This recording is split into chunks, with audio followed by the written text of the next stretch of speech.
ಪ್ರಿಯ ವಿದ್ಯಾರ್ಥಿಗಳೇ, ನಾವು ತಲೆದಂಡ ನಾಟಕದ ಮೊದಲನೇ ಅಂಕದ ದೃಶ್ಯ 4ರಲ್ಲಿದ್ದೀವಿ. ಬಹುಶಃ ನಿಮ್ಮ ಎಲ್ಲರ ಹತ್ರನೂ ಟೆಕ್ಸ್ಟ್ ಬುಕ್ ಇದೆ ಅಂತ ನಾನು ಭಾವಿಸ್ತೀನಿ. ಈಗ ಈ ದೃಶ್ಯದ ಬಗ್ಗೆ ಒಂದು ಸಣ್ಣ ವಿಶ್ಲೇಷಣೆಯನ್ನು ಮಾಡ್ತಾ ಹೋಗೋಣ. ದೃಶ್ಯ 4 ಇದು ಈ ಘಟನೆ ನಡೆಯುವುದು ಅಗ್ರಹಾರದ ಸಾಂಬಶಿವ ಶಾಸ್ತ್ರಿಗಳ ಮನೆಯಲ್ಲಿ. ಸಾಂಬಶಿವ ಶಾಸ್ತ್ರಿಗಳು ಸತ್ತು 10 ದಿನಗಳಾಗಿದೆ. ಅದರ ಶ್ರಾದ್ದ ಕರ್ಮದ ಮಂತ್ರಗಳು ಅಲ್ಲಿ ಕೇಳಿಬರ್ತಾ ಇದೆ. ಮನೆ ಎದುರಿನ ಬೀದಿಯಲ್ಲಿ ಬಸವಣ್ಣ ಬರ್ತಾನೆ. ಅವನನ್ನು ಸುತ್ತುವರೆದಿರ್ತಕ್ಕಂಥ ಜನಜಂಗುಳಿ ಗದ್ದಲ ಮಾಡ್ತದೆ. ಬಸವಣ್ಣನ ಜೊತೆಗೆ ಕಕ್ಕಯ್ಯ ಬಸವಣ್ಣ ನಿಂತು ಬೆಂಬತ್ತಿ ಬರುವ ಸಮುದಾಯಕ್ಕೆ ಕೈ ಮುಗಿದು ಅವನು ಬೇಡ್ಕೊತಾನೆ. ಯಾಕೆಂದರೆ ಈಗಾಗಲೇ ಕಲ್ಯಾಣ ನಗರದಲ್ಲಿ ಪೂರ್ತಿ ಬಸವಣ್ಣ ಪವಾಡ ಮಾಡಿದ್ದಾನೆ. ಅವನು ಆ ಒಂದು ಬಂಗಾರದ ನಾಣ್ಯಗಳು ಎಷ್ಟು ತೊಗೊಂಡ್ರೂ ಕೂಡ ಮತ್ತೆ ಮತ್ತೆ ತುಂಬಿ ಬರ್ತಾ ಇತ್ತು. ಅವನು ಖರ್ಚು ಮಾಡಿರೋ ದುಡ್ಡೆಲ್ಲ ಶಿವ ಕೊಟ್ಟುಬಿಟ್ಟ ಅಂತಕ್ಕಂಥ ಒಂದು ಸುದ್ದಿ ಹರಡಿರೋದ್ರಿಂದ ಕಲ್ಯಾಣ ನಗರದ ತುಂಬ ಜನ ಅವನ ಹಿಂದೆ ಬಂದಿದ್ದಾರೆ. ಆದರೆ ಬಸವಣ್ಣ ಅವನು ಸಾಂಬಶಿವ ಶಾಸ್ತ್ರಿಗಳ ಮನೆಗೆ ಬಂದು ಜಗದೇವನನ್ನು ಅಂಬಕ್ಕನನ್ನು ಅವರಿಗೆ ಸಮಾಧಾನ ಮಾಡಬೇಕು ಅನ್ನೋ ಉದ್ದೇಶ ಬಂದಿಯಾನೆ. ಆಗ ಬಸವಣ್ಣ ಮಾತಾಡ್ತಾನೆ, ನೋಡಿ ಎಷ್ಟು ಚೆನ್ನಾಗಿದೆ. ಕೈ ಮುಗಿತೀನಿ, ನಾನು ಬೆನ್ನು ಹತ್ತು ಬರಬೇಡ್ರಿ, ನನ್ನ ಮಾತು ಕೇಳ್ರ, ಭಂಡಾರದಾಗ ಪವಾಡ ಆಗಲಿಲ್ಲ, ನಾನು ಹಿಂಗೆ ನಾಚಿಸಬೇಡಿ. ಅವನಿಗೆ ನಾಚಿಕೆ ಆಗ್ತದೆ, ನಾನೇನು ಪವಾಡ ಮಾಡಿಲ್ಲ. ಯಾಕೆಂದರೆ ಅವನ ಪ್ರಾಮಾಣಿಕತೆಗೆ ಈ ರೀತಿ ಜನ ಪವಾಡ ಅಂತ ಹೆಸರು ಕೊಟ್ಟಿದ್ದು ಅವನಿಗೆ ಇಷ್ಟ ಆಗೋದಿಲ್ಲ. ಅವನೊಬ್ಬ ಪ್ರಾಮಾಣಿಕ ವ್ಯಕ್ತಿಯಾಗಿದ್ದ. ಏಕೆಂದರೆ ಹಣವನ್ನು ಅವನು ಕದ್ದಿರಲಿಲ್ಲ. ಬಿಜ್ಜಳನ ಪ್ರಕಾರ ಆ ಹಣ ಅಂತಕ್ಕಂಥದ್ದು ದೇಣಿಗೆ ರೂಪದಲ್ಲಿ ಬಂದಿದೆ. ಹಾಗಾಗಿ ಅವನು ಮಹಾಮನಿಯ ಆ ಒಂದಷ್ಟು ಖರ್ಚನ್ನು ನಡೆಸಿದ್ದಾನೆ ಅಂತ. ಆದರೆ ಇಲ್ಲಿ ಜನ ಒಪ್ತಿಲ್ಲ. ಹಾಗಾಗಿ ಒಬ್ಬ ಹೇಳ್ತಾನೆ, 50 10 ಅಲ್ಲ 20 ಅಲ್ಲ 50,000 ಶರಣರು ಅಲ್ಲೇ ನಿಂತೆ ನೋಡ್ಯಾರ, ನೀನು ಪವಾಡ ಮಾಡಿದ್ದೀಯಾ ಅಂತ ಹೇಳ್ತಾರೆ. ಇನ್ನೊಬ್ಬರು ಹೇಳ್ತಾರೆ, ನಿನ್ನ ಸಂಗಟ ನಾವಿದ್ದೀವಿ, ಅದೇನಾಗ್ತದೋ ಆಗಲಿ ಅಂಥೇಳಿ. ಹೀಗೆ ಒಬ್ಬೊಬ್ಬರು ಒಂದೊಂದು ರೀತಿಯಲ್ಲಿ ಅವನ ಬಗ್ಗೆ ಮಾತಾಡ್ತಾರೆ.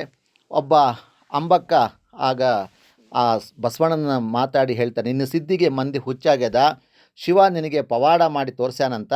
ಆಗ್ಲಪ್ಪ, ಒಳ್ಳೆಯದಾತು. ಆ ದೇವರು ನಮ್ಮ ಮನೆಯೊಳಗೆ ಚಮತ್ಕಾರ ಮಾಡಲಿಲ್ಲ.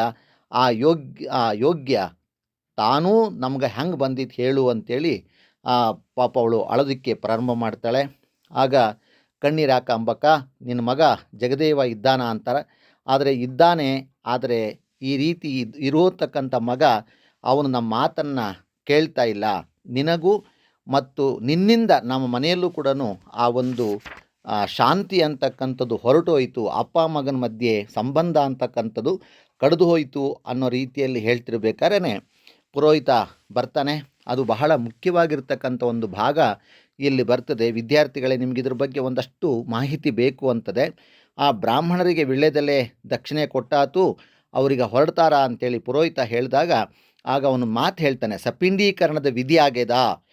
ಪ್ರೇತ ನಿವೃತ್ತಿಯಾಗಿ ಪ್ರೇತವನ್ನು ಆವಾಹನೆ ಮಾಡಿಕೊಂಡ ಬ್ರಾಹ್ಮಣರು ಹೊರಟಾರೆ, ಹೊರಗಿನವರನ್ನು ನೋಡಿಕೊಡೋದು ಅವಲಕ್ಷಣ. ಈ ಮಾತು ಸ್ವಲ್ಪ ನಾನು ವಿವರಣೆಯನ್ನು ನಿಮಗೆ ಕೊಡಬಯಸ್ತೀನಿ. ಏಕೆಂದರೆ ಸತ್ತಂಥ ವ್ಯಕ್ತಿ ಆ ಹೆಣ ಸುಟ್ಟ ಮೇಲೆ 10 ದಿನಗಳ ಕಾಲ ಅದನ್ನು ಪ್ರೇತ ಅಂತ ಕರೀತಾರೆ. ಪ್ರೇತ ಅಂತಕ್ಕಂಥವನು ಪಿತೃ ಆಗಬೇಕು ಅಂದರೆ ಈ ಸಪಿಂಡೀಕರಣ ಅಂತಕ್ಕಂಥದ್ದು ಆಗಬೇಕು ಅಂತ. ಇಂದು ಒಂದು ಶ್ರಾದ್ದ ವಿಧಿಯ ಪ್ರಕಾರ ಆ ಹಿರಿಯರ ಜೊತೆಗೆ ಸತ್ತಿರ್ತಕ್ಕಂಥ ವ್ಯಕ್ತಿಯನ್ನು ಸೇರಿಸ್ತಕ್ಕಂಥದ್ದು. ಒಂದು ಉದ್ದನೆಯ ಒಂದು ರೀತಿ ಸೌತೆಕಾಯಿ ಥರದಲ್ಲಿ ಒಂದು ಅನ್ನದಲ್ಲಿ ಪಿಂಡವನ್ನು ಮಾಡಿ ಅದನ್ನು 4 ಭಾಗ ಮಾಡ್ತಾರೆ. ಸತ್ತಿರ್ತ ವ್ಯಕ್ತಿಯನ್ನು ಅದರೊಳಗೆ ಸೇರಿಸಿದಾಗ ಆ ವ್ಯಕ್ತಿ ಮೊದಲನೇ ಯಾರು ಮುತ್ತಾತ ಇರ್ತಾನೋ ಅವನು ಆನಂದ ಲೋಕಕ್ಕೆ ಹೋಗ್ತಾನೆ. ಇನ್ನು 3 ಜನ ಅಲ್ಲಿ ಸೇರ್ಕೊತಾರೆ ಅನ್ನೋದನ್ನು ತಿಳಿಸ್ಕೊಡ್ತಕ್ಕಂತಹ ಒಂದು ವಿಧಿ. ಹಾಗಾಗಿ ಹಿಂದಿನ ಕಾಲದಲ್ಲಾದರೆ ಆ ರೀತಿ ಒಬ್ಬ ವ್ಯಕ್ತಿ ಬ್ರಾಹ್ಮಣನಾಗಿರ್ತಕ್ಕಂಥವನು ಆ ರೀತಿ ಒಂದು ಯಾರು ಆ ಸಪಿಂಡೀಕರಣದ ಪ್ರೇತವನ್ನು ಆವಾಹನೆ ಮಾಡ್ಕೊಂಡಿರ್ತಾನೋ ಅವನು 1 ವರ್ಷದ ತನಕ ಅವನು ವಾಪಸ್ಸು ಊರಿಗೆ ಬರಬಾರ್ದಾಗಿತ್ತು. ಅವನ ಇಡೀ ಕುಟುಂಬದ ಖರ್ಚು ವೆಚ್ಚಗಳನ್ನು ಸತ್ತಿರ್ತಕ್ಕಂಥ ವ್ಯಕ್ತಿಯ ಸಂಬಂಧಿಕರು ನೋಡ್ಕೋಬೇಕು ಅನ್ನೋದೊಂದು ಸಿದ್ಧಾಂತ ಇತ್ತು. ಈಗ ಈ ರೀತಿ ಆಚರಣೆಗಳು ತುಂಬ ಕಡಿಮೆಯಾಗಿದೆ. ಅದು ಯಾರೂ ಮಾಡ್ತಿಲ್ಲ. ಆ ರೀತಿ ಸಪಿಂಡೀಕರಣ ಇದೆ, ಆದರೆ ಅದು ಸಾಂಕೇತಿಕವಾಗಿ ನಡೀತಕ್ಕಂಥದ್ದು. ಈ ರೀತಿ ಖರ್ಚು ವೆಚ್ಚವನ್ನು ಯಾರೂ ಕೂಡ ಕೊಡ್ತಕ್ಕಂಥ ಸ್ಥಿತಿಗೆ ಹೋಗಿಲ್ಲ. ಸರಿ, ಅದಾದಮೇಲೆ ಪುರೋಹಿತ ಹೇಳ್ತಾನೆ, ನೀನು ಹೋಗಿ ಆ ಜಗದೇವನಿಗೆ ಹೇಳ್ತಾನೆ, ಹೋಗ್ಬಿಟ್ಟು ನೀನು ಆ ಒಂದು ಕಸ ಗುಡಿಸಿ ಸಾರಿಸಿ ಬಾ ಅಂತ. ಅಷ್ಟೊತ್ತು ಸರಿಯಾಗಿ ಆ ಬಸವಣ್ಣ ಬಂದಾಗ ಆಗ ಜಗದೇವನಿಗೆ ಆ ಬಸವಣ್ಣನ ಎದುರು ತಾನು ಮಾಡ್ತಕ್ಕಂಥ ಕರ್ಮಗಳ ಬಗ್ಗೆ ಅವನಿಗೆ ಬಹಳ ಮನಸ್ಸಿಗೆ ಒಂದು ರೀತಿಯಲ್ಲಿ ಕಸಿವಿಸಿ ಆಗ್ತದೆ. ಏಕೆಂದರೆ ತಾನೊಬ್ಬ ಶರಣ, ಈ ರೀತಿಯ ವೈದಿಕ ಪರಂಪರೆಯನ್ನು ನಾನು ಎಷ್ಟರ ಮಟ್ಟಿಗೆ ಇದು ಮಾಡಲಾ ಬೇಡವಾ ಅಂತಕ್ಕಂಥ ಗೊಂದಲದಲ್ಲಿರ್ತಾನೆ. ಅದರೊಳಗೆ ಬಸವಣ್ಣ ನೋಡಿದಾಗ ಇನ್ನಷ್ಟು ಅವನಿಗೆ ಬೇಸರ ಆಗ್ತದೆ. ಏಕೆಂದರೆ ಆದರೆ ಅವನು ತನ್ನನ್ನು ತಾನು ಸಮರ್ಥಿಸ್ಕೊಳ್ಳೋಕೆ ಹೋಗ್ತಾನೆ. ಅವನು ಆ ಮಾತುಗಳನ್ನು ನೀವು ಕೇಳಿಸ್ಕೊಳ್ಳಿ, ಜಗದೇವ ಹೇಳ್ತಕ್ಕಂಥದ್ದು. ಇದೆಲ್ಲ ನನ್ನ ತಾಯಿ ಮನಸ್ಸಿನ ಸಮಾಧಾನಕ್ಕಾಗಿ ಅಪ್ಪ ಜೀವದಿಂದ ಇದ್ದ ಕಾಲಕ್ಕೆ ಗಂಟಲು ನರ ಹರಿಯೋ ಹಂಗೆ ನನ್ನ ಹೆಸರು ಹಿಡಿದು ಕರೆದ, ನಾ ಕಿವಿಗೊಡಲಿಲ್ಲ. ಈಗ ಕಳೆದ 11 ದಿವಸದಿಂದ ನಾ ಅವನನ್ನು ಕರೀಲಿಕ್ಕೆ ಹತ್ತೀನಿ.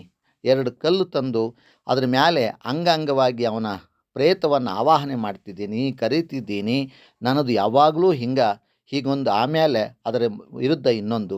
ನನ್ನ ಅಪ್ಪ ಅಲ್ಲೇನು ಅವ ಯಜ್ಞ ಯಾಗ ಜಪ ತಪ ಅಂತ ಜೀವಮಾನ ಕಳೆದರೂ ಕೊನೆಯುಸಿರು ಎಳೆಯೋ ಕಾಲಕ್ಕೆ ಸಾವಿಗೆ ಹೆದರಿ ಅಳ್ತಿದ್ದ.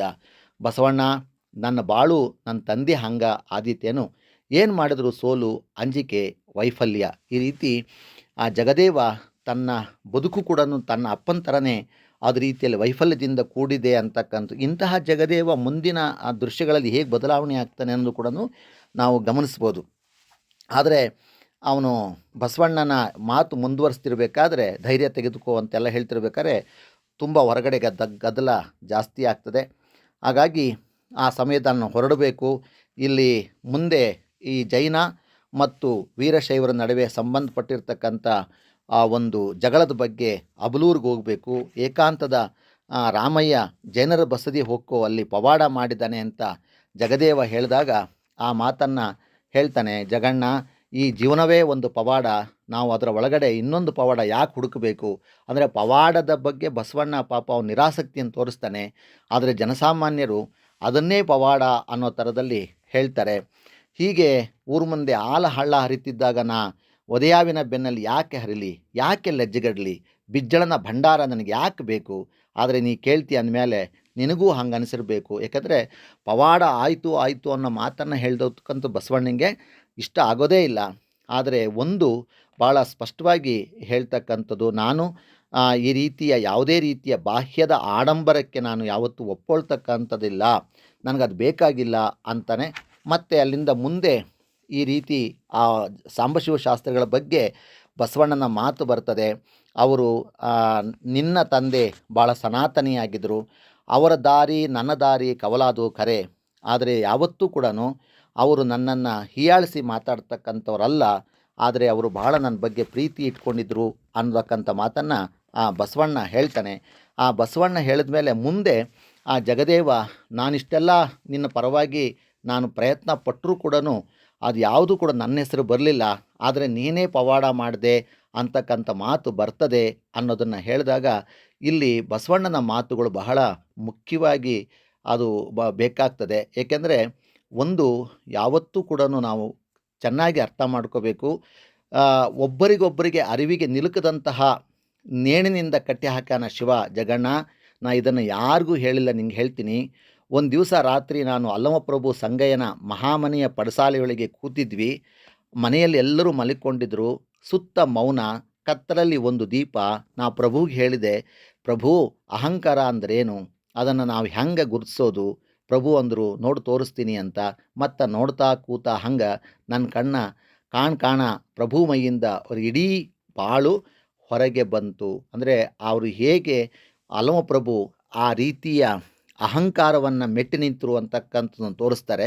ಭಾಳ ಮುಖ್ಯವಾದ ಮಾತು, ಸ್ವಲ್ಪ ಗಮನ ಇಟ್ಕೊಳ್ಳಿ. 36ನೇ ಪೇಜಲ್ಲಿ ಬರ್ತಕ್ಕಂಥದ್ದು, ತೊಗಲುಗೊಂಬಿ ನರಳಾಡಿದಾಗ ಪಾತ್ರ ಬರ್ತಾವಲ್ಲ, ಅವರ ಜೀವನದಾಗ ನಡೆದ ಅಷ್ಟೂ ಸಂಗತಿ ಸಾಲು ಸಾಲು ಸರಪಣಿ. ಅವರು ಹುಟ್ಟಿದ್ದು, ಬಾಲ್ಯ, ಬನವಸಿಯ ನಾಗವಾಸ, ಕಾಮಲತಿಯ ಅಂದುಗೆ, ಅನಿಮಿಷಯ್ಯನ ಅಸ್ಥಿಪಂಜರ, ಅವನ ಕರಸ್ಥಳದ ಇಷ್ಟಲಿಂಗ, ಪಗರಣದ ಮೆರವಣಿಗೆ ನಡೆದ ಇಡೀ ಬಾಳು. ಅದರೊಳಗೆ ಸಿದ್ದರಾಮಣ್ಣ, ನಾನು, ಅಕ್ಕಮ್ಮ, ಅವರಿಗೆ ಬರೀ ಶಿವಸುಂದರ ಮಾತ್ರ ಅಲ್ಲ, ಅದ್ರ ಜೊತೆಗೆ ಕೆಟ್ಟದ್ದು, ಕೊಳಕು, ನೀಚತನ, ಹೇಳಲಿಕ್ಕೆ ಆಗದಂತಹ ರಾಡಿ, ಕೊಳಚೆ ಎಲ್ಲ ಒಂದೇ ಪ್ರವಾಹದೊಳಗೆ ಸುಗಂಧದ ಹೂ ತುಂಬಿ ತೇಲಿ ಬರೋ ಹಳದೊಳಗೆ ಹುಳ ತಿಂದ ತಲೆಬುರುಡೆ ಮಾಂಸ ಖಂಡ ಕೀವು ಜಡೆ ಹರಿದು ಬಂದ ಹಂಗ ಪವಿತ್ರವಾದದರ ಜೋಡಿ ಬೀಭತ್ಸವಾದದ್ದೆಲ್ಲ ನನಗೆ ಸಹಿಸ್ಕೊಳ್ಳೋಕ್ಕಾಗಲಿಲ್ಲ. ನಾನು ಇಲ್ಲ ಪ್ರಭು, ಇದು ನೀವಲ್ಲ, ಸಾಧ್ಯವಿಲ್ಲ ಅಂದೆ. ಪ್ರಭು ನಕ್ಕರು.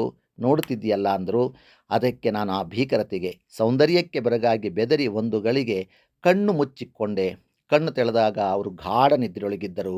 ಮಾರನೇ ದಿನ ಆ ಮಾತೇ ಬರಲಿಲ್ಲ, ಅಲ್ಲಿಗೆ ಉಳಿದು ಹೋಯಿತು. ಅದನ್ನು ನೆನೆದರೆ ನನ್ನ ಮೈ ಗಡಗಡ ನಡಗ್ತದ ಅಂತ. ಅಂದರೆ ಈ ವಿಚಾರ ಏನಪ್ಪ ಅಂದರೆ, ಜೀವನ ಅಂತಕ್ಕಂಥದ್ದು ಯಾವತ್ತೂ ಕೂಡ ಎಲ್ಲವೂ ಸುಂದರವಾಗಿರ್ತಕ್ಕಂಥ ವಿಚಾರದಲ್ಲೇ ತುಂಬಿರೋದಿಲ್ಲ. ಅದರ ಮಧ್ಯೆ ಅನೇಕ ಕೆಟ್ಟ ವಿಚಾರಗಳು, ಕೆಟ್ಟದ ಕೊಳುಕು ಬುದ್ಧಿ ಕೂಡ ನಮ್ಮ ಜೊತೆಗಿರ್ತದೆ ಅನ್ನೋದನ್ನು ನಾವು ಮರಿಬಾರ್ದು ಅನ್ನೋದನ್ನು ಇಲ್ಲಿ ಹೇಳ್ತಾರೆ. ಹಾಗಾಗಿ ಆ ಜಗದೇವ ಅವನು ಮತ್ತೆ ಕೇಳ್ತಾನೆ, ಬಸವಣ್ಣ ಇದನ್ನು ನನಗ್ಯಾಕೆ ಹೇಳ್ತಿದ್ದಿ ಅಂತ. ಯಾಕೆ ಅಂದರೆ ಗೊತ್ತಿಲ್ಲ, ಹೇಳಬೇಕು ಅನ್ನಿಸ್ತೆ ಹೇಳ್ತಿದ್ದೀನಿ ಅಂತ ಇದ್ದಾಗ, ನಾನು ನಮ್ಮ ಮಾನ ಕಾಯು ಬಸವಣ್ಣ, ನಿನ್ನ ಭಕ್ತರು ಭಾಳ ಗಲಾಟೆ ಮಾಡ್ತಿದ್ದಾರೆ, ಇನ್ನು ನೀನು ಹೊರಡಬೇಕು ಅಂತೇಳಿ ಆಕೆ ಹೇಳಿದಾಗ, ಆ ಪಾಪ ಬಸವಣ್ಣ ಅವ್ರ ಮನೆಯಿಂದ ಹೊರಕ್ಕೆ ಬರ್ತಾನೆ. ಬಂದಾಗ ದೊಡ್ಡದಾಗಿರ್ತಕ್ಕಂಥ ನೂಕುನುಗ್ಗಲು ಅಲ್ಲಿ ಕಾಣಿಸ್ತದೆ. ಭೋ ಉಘೇ ಅಂತೇಳಿ ಜನ ಕೂಗ್ತಾ ಇರ್ತಾರೆ. ಆಗ ಪುರೋಹಿತ ಬಂದು ಮಾತಾಡ್ತಾನೆ, ಇವತ್ತಿನ ಕಾರ್ಯಕ್ರಮ ಶೀಘ್ರ ಮುಗೀತು, ಇನ್ನು ಎಲ್ಲನೂ ಅಲ್ಲಿ ಏನು ಸಪ್ಪೆಂಡೀಕರಣಕ್ಕೆ ಮಾಡಿರ್ತಕ್ಕಂಥ ಅಡುಗೆನೆಲ್ಲ ನದಿಯಲ್ಲಿ ಚೆಲ್ಬಿಡಬೇಕು, ಅದನ್ನು ಮತ್ತೆ ಯಾರು ಬಳಸಬಾರ್ದು ಅಂತಾರೆ. ಹಾಗಾದರೆ ಇವನೊಂದು ಪ್ರಶ್ನೆ ಕೇಳ್ತಾನೆ, ಹಾಗಾದ್ರೆ ಇವತ್ತಿನ ವಿಧಿಯಲ್ಲಿ ನಾನೂ ಇದ್ದೇನಲ್ಲ, ನನ್ನನ್ನೇನು ಮಾಡೋದು ಅಂತ. ಆ ಮಾತಿಗೆ ಯಾವುದೇ ರೀತಿಯ ಉತ್ತರ ಅಂತಕ್ಕಂಥದ್ದು ಪುರೋಹಿತ ಕೊಡೋದಿಲ್ಲ. ಆದರೆ ಬಹಳ ಮುಖ್ಯವಾದ ಮಾತನ್ನು ಇಲ್ಲಿ ಜಗದೇವ ಹೇಳ್ತಾನೆ. ಆ ಮಾತು ನಿಮಗೆ ಓದಿ ಕೇಳಿಸ್ತೀನಿ. ಮುಖ್ಯ ಪ್ರಶ್ನೆ ಉಳಿದ ಹೋತು, ಬಸವಣ್ಣ ಕೊಂಡುಗುಳಿ ಕೇಶರಾಜ ಅಂತಾನ ಭಕ್ತ ತನ್ನ ಇಷ್ಟಲಿಂಗ ಕಳ್ಕೊಂಡ್ರ ಆತ್ಮಹತ್ಯೆ ಮಾಡ್ಕೋಬೇಕು ಅಂತ. ನಾನು ಜನವಾರನೂ ಕಳ್ಕೊಂಡೆ, ಇಷ್ಟಲಿಂಗನೂ ಕಳ್ಕೊಂಡೆ, ಇದಕ್ಕೆ ತಕ್ಕ ಪ್ರಾಯಶ್ಚಿತ್ತ ಯಾವುದು? ಇದು ಆ ದಿನದ ಶರಣರ ಮಾನಸಿಕ ಸ್ಥಿತಿಯನ್ನು ತೋರಿಸ್ತಕ್ಕಂಥದ್ದು. ಅವರು ಆ ಎಡಬಿಡಂಗಿತನ, ಆ ಕಡೆ ಶರಣತ್ವಕ್ಕೂ ಹೋಗದೆ ಹಿಂದಿನ ಅವರ ಯಾವುದ್ಯಾವುದು ಸ್ಥಿತಿ ಇತ್ತೋ, ಅದು ಬ್ರಾಹ್ಮಣ ಇರ್ಬೋದು ಅಥವಾ ಬೇರೆ ಸ್ಥಿತಿ ಇತ್ತೋ, ಅದನ್ನೂ ಅವರು ಪಾಲಿಸದೇ ಇದ್ದಂತಹ ಸ್ಥಿತಿಯನ್ನು ಈ 2ನೇ ಒಂದು ಅಂಕದ ಕೊನೆಯಲ್ಲಿ ಅವರು ಕಾರ್ನಾಡರು ಅದು ನಮಗೆ ತಿಳಿಸ್ಕೊಡ್ತಾರೆ.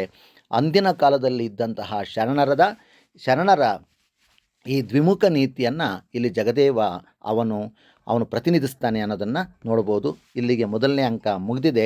ಈ 1ನೇ ಅಂಕದಲ್ಲಿ ಬಹಳ ಮುಖ್ಯವಾಗಿ ಗಮನಿಸಬೇಕಾದ ವಿಚಾರ ಏನಪ್ಪ ಅಂದರೆ, ಆ ಜಗದೇವನ ಆ ಒಂದು ಹೋರಾಟದ ಮನೋಸ್ಥಿತಿ, ಬಸವಣ್ಣ ಪವಾಡ ಮಾಡಿದ್ದಾನೆ ಅಂತೇಳಿ ಇಡೀ ಕಲ್ಯಾಣ ನಗರದಲ್ಲಿ ಅವನು ಮಾತಾಡ್ತಕ್ಕಂಥದ್ದು, ಬಿಜ್ಜಳ ಅವನನ್ನು ಆ ಬಸವಣ್ಣನ ಬಹಳ ಮೆಚ್ಕೊಳ್ತಕ್ಕಂಥದ್ದು, ಸೋವಿದೇವನ ಬಗ್ಗೆ ಬಿಜ್ಜಳನಿಗೆ ಯಾವುದೇ ರೀತಿ ಸಮಾಧಾನ ಅಂತಕ್ಕಂಥದ್ದು ಇಲ್ಲದೇ ಇರೋದು. ಹೀಗಾಗಿ ಆ ಕುಟುಂಬದ ನಡುವೆ ಇರತಕ್ಕಂತಹ ವೈಮನಸ್ಯವನ್ನು 1ನೇ ಅಂಕ ನಮಗೆ ತೋರಿಸ್ಕೊಡ್ತದೆ. ಮತ್ತು 2ನೇ ಅಂಕದಲ್ಲಿ ನಿಮ್ಮನ್ನು ಭೇಟಿ ಮಾಡ್ತೀನಿ. ಈ ನಿಮ್ಮ ಒಂದು ಪ್ರತಿಕ್ರಿಯೆಗಳು ನಮಗೆ ಬೇಕು. ಈ ಪಾಠ ನಿಮಗೆ ಉಪಯೋಗ ಆಗಿದರೆ ದಯವಿಟ್ಟು ತಿಳಿಸಿ. ಈ ಅಭ್ಯುದಯ ಯೂಟ್ಯೂಬ್ ಚಾನಲನ್ನು ಸಬ್ಸ್ಕ್ರೈಬ್ ಮಾಡಿ, ಬೆಲ್ ಒತ್ತೋದ್ರ ಮುಖಾಂತರ ನಮ್ಮನ್ನು ಬೆಂಬಲಿಸಿ ಅಂತ ಕೇಳ್ಕೊತೀನಿ.